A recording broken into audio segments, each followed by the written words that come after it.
به أجمعين.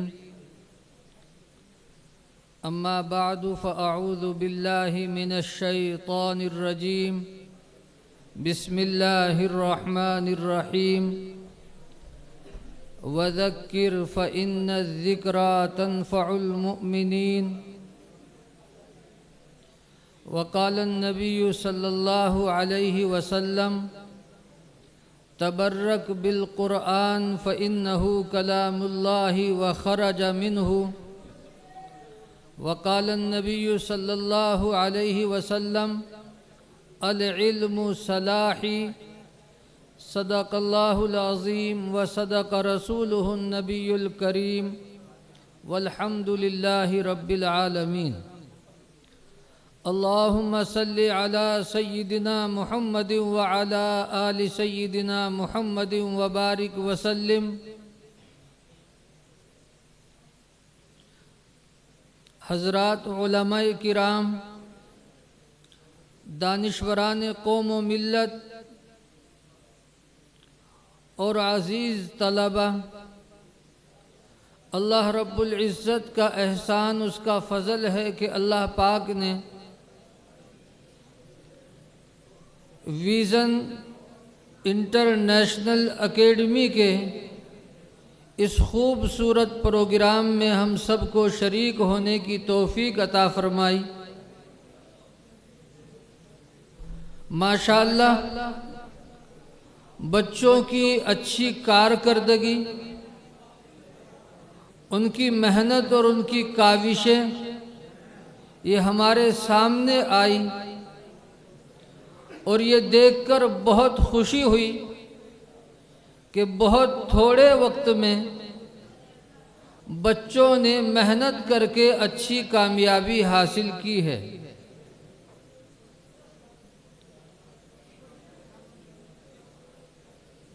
سن 2007 میں میرے ایک دوست ہیں محمد ظفر حفظہ اللہ، ان کی دعوت پر اس عاجز کا ایک خوبصورت ملک ہے برونئی دارالسلام، وہاں پر جانا ہوا. ایک دوست سے وہاں ملاقات ہوئی اس موقع پر، تو انہوں نے البلاغ جو ماہنامہ ہے اس کی چند کاپیاں مجھے پڑھنے کے لیے دی. اس وقت البلاغ کے اندر کچھ ایسے اداروں کا تذکرہ میں نے پڑھا تھا، خاص طور سے برطانیہ کے اندر، کہ جن اداروں میں بچوں کو دونوں علم سکھائے جاتے ہیں. قرآن پاک کے بچے حافظ بھی بن جاتے ہیں، اور دوسری طرف وہ عصری علوم کے اعتبار سے بھی بڑی بڑی ڈگریاں حاصل کر لیتے ہیں.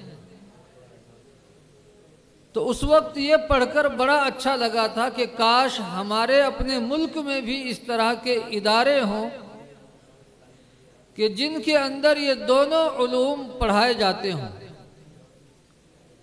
یہ دیکھ کر بہت خوشی ہوئی کہ الحمدللہ ہمارے اس علاقے میں، اور علاقے میں بھی ایک تاریخی جگہ پھلت، جہاں سے حضرت شاہ ولی اللہ محدث دہلوی رحمت اللہ علیہ کو نسبت ہے،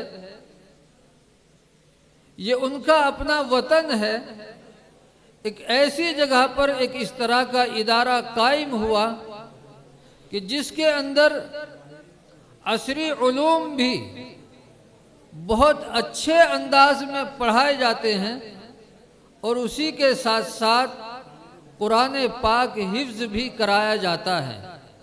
بچوں کو عقائد کی، دینیات کی تعلیم بھی دی جاتی ہے، اور ان کی تربیت کا بھی خیال رکھا جاتا ہے. تو اس پر ہم اللہ پاک کا جتنا بھی شکر ادا کریں وہ کم ہے. میں نے قرآن پاک کی ایک آیت اور نبی کریم صلی اللہ علیہ وسلم کی دو حدیثوں کا کچھ حصہ آپ کے سامنے اپنے خطبے میں پڑھا ہے. ان کی روشنی میں مجھے کچھ باتیں عرض کرنی ہیں۔ اللہ پاک مجھے اور آپ کو سب کو عمل کی توفیق عطا فرمائے۔ اللہ رب العزت نے قرآن پاک میں ارشاد فرمایا، وَذَكِّرْ، اپنے حبیب صلی اللہ علیہ وسلم کو مخاطب کر کے فرمایا، نبی جی آپ لوگوں کو نصیحت کرتے رہیے کہ یہ نصیحت کرتے رہنا ایمان والوں کو نفع دیتا ہے۔ دین کی باتوں کا کہنا اور سننا، اس سے ایمان والوں کو فائدہ ہوتا ہے، اور یہ دین کی باتیں اتنی زیادہ قیمتی باتیں ہیں کہ اگر یہ دیوار پر بھی لکھی ہوئی ہوں تو انسان کو اس سے بھی فائدہ اٹھانا چاہیے، اور ہر بڑے کو چاہیے کہ وہ اپنے چھوٹوں کو نصیحت کرتا رہے، اچھی اچھی باتیں بتاتا رہے۔ اللہ پاک کو یہ اچھی باتوں کا بتانا اتنا پسند ہے کہ اللہ پاک نے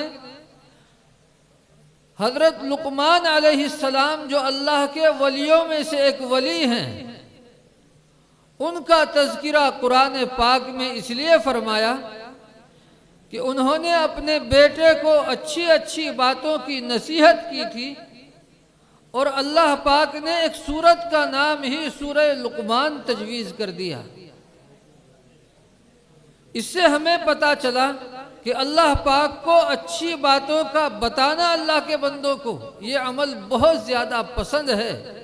اسی لیے چاہیے کہ ماں باپ اپنے بچوں کو، اساتذہ اپنے شاگردوں کو، اسی طرح سے شوہر بیوی کو، بڑے بزرگ اپنے چھوٹوں کو اچھی اچھی باتوں کی نصیحتیں کیا کریں۔ بلکہ ہمارے بزرگوں نے تو یہاں تک کہا ہے کہ جس گھر کا مرد اپنے اہل خانہ کو اچھی باتوں کی نصیحت نہیں کرتا، اس گھر والوں میں یوں کہا کہ اس گھر کے مردوں میں اور مردوں میں کوئی فرق نہیں ہے۔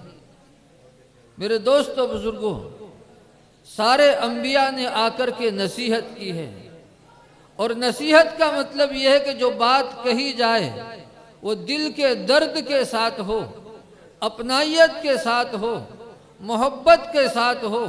محبت کے ساتھ جو بات کہی جاتی ہے اس کا اپنا ایک اثر ہوتا ہے، دل سے جو بات نکلتی ہے اثر رکھتی ہے، پر نہیں طاقت پرواز مگر رکھتی ہے۔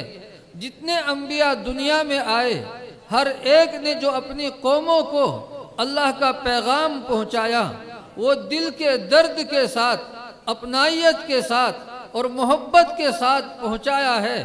قرآن پاک میں ہے، ہر ایک نبی نے اپنی قوم سے یہی کہا، انی لکم ناصح امین، کہ میں تمہارے لیے نصیحت کرنے والا اور امانت داری کے ساتھ اللہ کے پیغام کو پہنچانے والا ہوں۔